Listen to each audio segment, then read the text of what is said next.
Hello everybody, welcome to the Empressive channel. Last week, Nicki Minaj stirred up a lot of conversation when she did a joint podcast show with Joe Budden. Nicki did call out Joe Budden for creating false narratives about her in the media, especially when it came to her collaborations with Megan Thee Stallion and Cardi B. When I explained how Motorsport came about, and you were one of the people who, I believe it might have been you and your sidekick Akademiks. He's not my sidekick. Not my sidekick. You went on your platform and said she didn't know this other bitch was on the record. You said it. I said more and you than said it. No, I'm gonna get to the other things that you said. Here we go. You said that. Now that is, again, implying that I'm lying. When I sat and said exactly how the song came about, that I was asked, and I still have the text messages, can this person be put on the song? And my response was, yeah, let's do it. And you still went and said, and I think your sidekick, Alvin the Chipmunk, Akademiks, I'm not sure. That is not. Hold on. That's your sidekick. That was your sidekick. That was your sidekick. That was your sidekick. That's your man. That was your sidekick at the time. Y'all went and told the world Nicki Minaj wait. I didn't say Because that. Nicki Minaj is lying. Even with Hot Girl Summer, you said for Nicki to go on live with Shorty, I believe that the song is already coming. I think Nicki's a little bit more calculated than that, and I think that that's kind of like bullshit. I don't think that the song isn't done or it's not already being in the works when Nicki went on live. And I said, hello, Joe, no, it's the actual truth. Nothing was in the works. I wasn't asked to be on the song before that live. That's true. So I just want to let you know, this is the second time I did a record where a female was on the record, where you put something out in the world that is basically saying Nicki's lying. Okay. I'd rather you go in there and say Nicki's a bitch. I would Nicki's always, she's habitually That's late. disrespectful. She's this or that. Well, like, That's not I don't nice. care. It's certain things about myself. If somebody says that about me, I know who I am. I'm not mad at who I am. My thing is, I know you guys are gonna speculate. That's what media does. You guys speculate, y'all have fun. It is what it is. But when I come out and actually say, hey guys, this is exactly what happened, and then you basically say, nope, I know Nicki, I know she went to do it. It makes me look like a fucking psycho, is all I'm saying. That's all. Here's a question. And you for did it with 2 songs, with 2 female rappers, and that's why people have the narrative of Nicki and female rappers. So Nicki addressed her issue with Joe Budden on his podcast and on her radio show as well. And basically she was upset that he was spreading narratives about her that weren't true. And Remy Ma actually defended Nicki Minaj on the State of the Culture show. What I got from it is that people that are in these media positions, they say things. And they say things effortlessly. They don't think about the repercussions. They don't think about... When you say media position, I'm just trying to think, you think people more like me or people more like y'all? People in general. The same, what she felt, a lot of artists feel that. They get up there and they say what they want. They don't fact check. They don't look at certain shit, and they say certain shit, and it's harmful. It may not all the time. Sometimes it harms your brand as a whole. Sometimes it harms your project. Sometimes it just personally harms you. It didn't even affect your music, your business, your money, nothing. But if it does, you're not a less of a woman or less of a man if you say something bothered you. You're not less of whoever you're supposed to be if something affected you, especially when you bust your ass, you work hard, and you feel like, damn, I did all of that, and niggas is just tearing me down. So that's what I heard underneath all of that. Like, yo, damn, y'all just said this and that. Y'all don't know how much I put into that. You just wiped my shit away out Facts. with one podcast. That's what I got from that. That was good insight from Remy, and Remy has defended Nicki Minaj before on this show. Earlier this year, she defended her when BET shaded Nicki Minaj while congratulating Cardi B. So Remy has been fair to Nicki despite their personal feud. And I'm sure a lot of you all know about the feud between Nicki and Remy. There was a little bit of competitive tension between them. They were throwing subliminals at each other in their songs. And Remy dropped Sheether, which was that classic diss track towards Nicki Minaj. Now, Remy said she dropped Sheether because there were some behind the scene things that were going on. It wasn't necessarily, you know, the little subliminal stuff on records because I didn't care. I don't care about records. And, you know, I'd spoken to her before, like, whatever you say, you're supposed to say you the best and none of y'all better than me, whatever. It was the behind the scene things that you people would never know about, you know, as far as trying to keep me off of red carpets and trying to make sure awards don't go to me or she's not going to be in attendance or trying to get people to make bad reports about my album sales or just anything that I'm doing. So, according to Remy, the behind-the-scenes drama is what triggered her feud with Nicki. And Nicki did respond to Remy's Sheether record with her song No Frauds. But even with all that mess, both Remy and Nicki still seem to have some type of respect for each other. Nicki even gave Remy props for her diss track Sheether. You know, I will say that I saw a couple people saying yesterday, you know, with Remy, she handled it. She did her thing on wax, right? Mm-hmm. And I always have to speak the truth. Whether or not, however things went down, I have to speak the truth on that. You feel a certain way, you're a rapper. Deal with it that way and rap. So as you heard from that, Nicki still has some respect for Remy. She might not like her, but she at least respects her as a rapper. So you won't really hear her go in on Remy on her Queen radio show because their issues are not even relevant at this point. Nicki is dealing with bigger issues now, and it involves Atlantic Records and Cardi B. Those people came together to try to end me. And sweetheart, before I get off this Insta, let me say this, it'll never fucking happen. You can go all there, everything y'all want to, every witch doctor in the motherfucking world, it'll never fucking happen. Praise be to God. I am who I am because I am who I am. You see, I don't have to go in a room with a bunch of men don't cut this off. To create my sound, my image, my anything. I am who I am. Take it or fucking leave it. But I put in the motherfucking work. I put in the work. Queen. During Nicki's interview with Joe Budden, she also brought up the Motorsports situation more than a few times. If you remember, Nicki did a collaboration with Cardi B and the Migos on their song Motorsport, and there was a lot of issues going on behind the scenes with that song.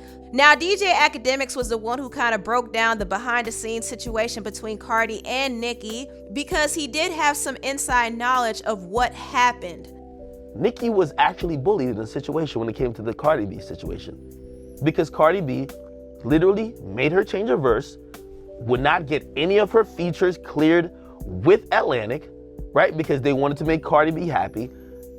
Essentially, what we said, and by the way, which I later also found out, I leaked the record. I leaked the original record that she did before she changed it. Cardi wasn't on the song. The song got played to Cardi by Offset. Cardi was really upset, threatened to leave Atlantic to set in third. Atlantic wouldn't clear any of Nicki's records. And then basically the compromise was that Cardi would get on the record. She wanted to be ahead of Nicki. Cardi wanted to be on the record first and also wanted the line which was specifically Cardi's the QB, I'm Vince Lombardi. Cardi took that as a diss. She wanted that off the record, so Nicki changed her verse. When we discussed it, Nicki at that point was tweeting things like, oh, I approved Cardi to be on the record. But she was also in denial that there was any issue with Cardi. And I think this whole Motorsport drama unearthed that there was actually an issue between the two. Because again, to the fans, remember all the fans were saying, hey, like, we have men trying to pit women against each other. But no, like, Joe's an insider. Like, I was lucky enough to know a few people on the inside in this situation where they were saying they were all saying the same things to him and me. There's multiple versions of the record. Nicki can't get a record clear from Atlantic right now because of this. And that's why it came together like this. Even though DJ Akademiks defended Nicki on the Motorsports situation, he still was upset that Nicki mentioned him during her radio session with Joe Budden, and he dragged her on social media. I got a personal bone to pick with Joe. First of all, who gives a what she thinks? We've been talking about this Nicki hatred for 18 months. Ask her about Drake, nigga. Ask her the about Drake. That's what we want to know about. Ask her about that and ask her why the is her music flopping. Megatron went on the charts and fell the off in 4 weeks. She can't stay on the chart unless it's a remix and it's somebody's song who's already been popping. Let's talk about how you were claiming 6ix9ine's record like it was your motherfucking record, nigga. And then you act like you wanted him to act like he was in a gang with you. You like, the nigga couldn't even fucking move his shoulders to a Cardi B song. Nigga, you know what you want. Stop playing. I seen the messages you were texting that about me. I seen them. Relax. The best thing you should do is go up to this little Joe Budden show and deal with him, because y'all got some personal relationship and all type of shit. Leave my name the fuck going out of it, because the pettiness will come. I will sit here, and from now on, Nicki, since we want to really put the microscope on shit, every time you drop a song, I will detail and categorize it and track it till it drops off the chart. Let's really talk about what you need to talk about. Why your music is flopping. Why you're not putting out the hottest shit. Why you're riding waves of other niggas. You want to talk about shit? Anyway, I'm glad Nicki Minaj mentioned me, because the chipmunk and the sidekick would love to put the focus on your music. So I'm going to have every week, I'm petty. Just like I did with Young Bands, Nicki Minaj, her song debuts here, it falls to here, goes to here, it's off the charts. When you engage with me, now I have full reign to speak about your music failures. And you have a lot, Nicki. You're a queen and you are a legend. I could never take that from you. But right now, you are drowning. A bunch of raps that sound good that I like. But you could only do it on remixes. Your songs are stale. And that bap, bap, bap, bap, not gonna work. You can stop relying on Jamaican culture. You're not even Jamaican. I was born there. Stop it. Bop, bop, bop. Stop it. And I'm pretty sure I get another DM from you on some really sobbing shit, but I like the energy that people put out publicly. Don't hit me in the DMs. Let's keep the energy there. The barbs can hate me. I love it. Let's keep the energy there. Don't hit me in the DMs just like after you hit me in the DMs after I exposed that you were number 2, not number 1. And you're like, let God, I'm praying for you. Don't pray for me. If anybody takes this and clips it, make sure you clip this part too. I will never be team Nicki or team Cardi. I'm team me. Okay? I'm the devil spawn that they fucking put in the game, that when y'all motherfuckers think y'all acting up, I finally get acknowledged enough that when y'all think y'all just leave me out of it. I've been chilling. You bring my name up, whether it's Nicki or Cardi, I'm on your ass.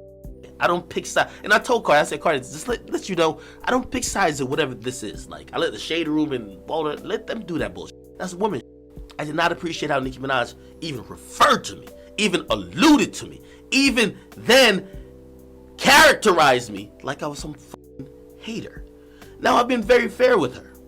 And I've seen a lot of publicly with her that I could have called out that I chilled back on. But that will not happen anymore. And thank you, Nicki. You have brought this out. I can't wait. I couldn't wait. When I heard that, I said, Nicki, do you know who I am? I am the worst. I'm the pettiest. But no disrespect will go tolerated. I got smoke for every side. Me and Drake has cussed each other out in private. I know y'all seen the, yo, get on my live shit. No, but if he said some of the stuff he said to me in private, publicly, no. You get me? So, even like me and Cardi, like she said some stuff and I was like, okay, let me see if you would repeat this publicly. And she ain't saying nothing like that, you know, and then we got on the phone, we talked about that. So, you know, it's water under the bridge. But when I see Nicki, the fucking bottom feeding female rapper right now, actually she's not. She's a boss. Anyway, but still, fuck you, Nicki. Okay. Hold on, let me just read this message. No, really, here's my thing with Nicki. Nicki's obsessed with Cardi. Cardi's obsessed with Nicki too. Because Cardi wants to, like, remain at the top. And by the way, Cardi right now is the top female, like, selling rapper or whatever. She wants to remain at the top without much scrutiny, without having to go back and forth to this woman who's ran it for a long time. Make no mistake, Nicki's ran it for a long time. The problem with Nicki is that she's blaming everything that doesn't go her way on everybody else. I heard her allude to, the way our Akademiks be posting, I think she alluded to that. He's on Atlantic's payroll on motherfucking the shit with Joe. Shorty, don't be like, don't do that, then DM me. Don't do that, then DM. Do not do that, then DM me. Don't do that, then DM. I was, when the conversation was about lyrics, I was killing. I was killing Cardi. And I was saying, don't y'all forget about Queen. She at least writing, because I still care a little bit about people writing it. And I remember she DM'd me and she was like, thank you for at least being fair. Because I had mentioned on Everyday Struggle, I said she's killing all her features. All her features, which was true. She DM'd me. Oh, thank you so much. You showed me love. I really appreciate it. Thanks so much for letting people know. This is what I don't like about these artists. Nicki, I'm not on your payroll. And Cardi, I'm not on your payroll neither. And this needs to be very clear. If I'm giving props to you, it's because I think the song is good. If I give props to Cardi, it's because I think her song or her music or whatever she put out is good. Or she's doing a good move. Don't think I'm Team Barb or Team Bardi. The only thing is that Cardi and Nicki, and by the way, Cardi said to me on the fucking phone, she says, I only know how to deal with bitches who are obsessed with me. Only way I know how to deal with it is to fight. And I said, Cardi, let me just tell you this. If you fight, you're gonna look bad. And I'm gonna say you look bad. Because Nicki has more couth. She's more, her presence about her is a little bit more suave. So she might do these little slick things that might bother you, but when you throw a shoe, you look like a ratchet hood rat that couldn't tolerate it. Now, some people might give you the win, like, yo, you pulled up. That's great. But when it's put all in perspective, oh, we're at the Harper Bazaar, whatever that ball is, and we have a hood rat throwing shoes, you look really horrible. So your little idea of, oh, I just want to fight, no, and you're never ever gonna catch Nicki like that again. I'm pretty sure y'all will never be in a room without probably 100-man wall between y'all. Get it? But that's how Cardi says she deals with these situations. Cardi is realizing, and I could tell, she realized this one thing. She never has to mention Nicki. It feels opposite on the other side. Nicki needs to mention and draw pity from how people in her mind has treated her versus Cardi to raise back up to the levels she felt she was at. I still think, whether Nicki's number one or number two, Nicki's that bitch, and she's a queen. She's a queen in terms of being a legend. Lauryn Hill's a queen. You have the Queen Bee, which is of course Lil' Kim. She is a queen. These people are legends. But no one stays at the top forever. One of the things I liked about the conversation with Cardi and I is that she didn't seem delusional. Because I questioned her on that. I said, you know, there's going to be another who's going to be the new hottest thing that everybody loves. And she said to me, she said, Ak, you think I don't know that? She said, when that happens, I hope I'm not going around trying to claim everybody's just hating on me. And that's why, you know, like, even when it came to the Motorsport thing, when I kind of figured out, and I was like, damn, I know niggas is kind of painting Nicki's a bad guy. She isn't a bad guy. But here's the thing. I could excuse her for that situation, but Nicki's a fucking professional victim. I don't want nobody who's robbed a bunch of people. The first time they get robbed, they're running to the cops and they're crying out, oh, yo, have mercy. Like, yo, everybody, like, feel bad for me. Nicki, you try to bully everybody in the game. Like, you actually tried to get niggas fired. My nigga, you actually was calling around about me before I ever came around. How dare you even think you should even deserve a fair shake? How dare you? From me? Charlamagne is better than me. Call up to my job trying to get me fired. Fuck you for life. I don't care. That shit could sound hot as hell. That shit's whack. You know why? You try to get at me. So don't act like you're the victim. That's what I don't fuck with her. Don't act like you're the victim. It comes around. It comes around. The same way you treat people, you will get treated. Now you're in the twilight of your career, where now you want everybody's support. Nicki's attitude is nasty. Did y'all hear her on Queen Radio with Joe Budden? Disgusting. Nasty attitude, bro. Nasty. Now we're supposed to come lick your feet? No. Child, this right here is a lot. A lot. DJ Akademiks has a personal issue with Nicki because of some of the stuff that happened behind the scenes, and that's one of the things that has worked against Nicki, and it's how she has treated other people behind the scenes. But that still doesn't change the fact that there was a concerted effort by higher ups in the industry to take her down and blackball her. And it goes way beyond the Cardi situation. So that is what Nicki has been dealing with. And the reason why she has been going off lately is because she's trying to redeem herself in the public. Anyway, tell me what you all think about this video down below. Please like, comment, and subscribe, and share this video if you care. Thank you so much for watching, and I'll see you next time. Bye.